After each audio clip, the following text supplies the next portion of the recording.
After a successful visit to France, Prime Minister Narendra Modi reached Washington, D.C. in the wee hours today in the second leg of his two-nation tour, where he will hold bilateral talks with US President Donald Trump.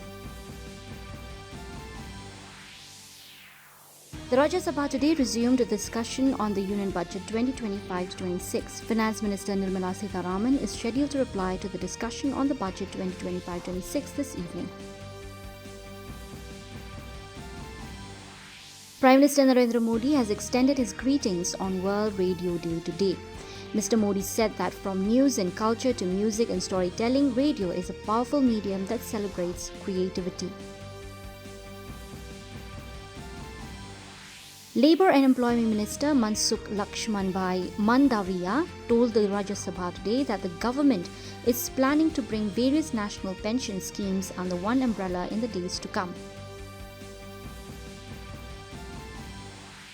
Lok Sabha Speaker Om Birla today paid floral tributes on the occasion of Sarojini Naidu's birth anniversary in the Central Hall of Samvidhan Sadan in New Delhi.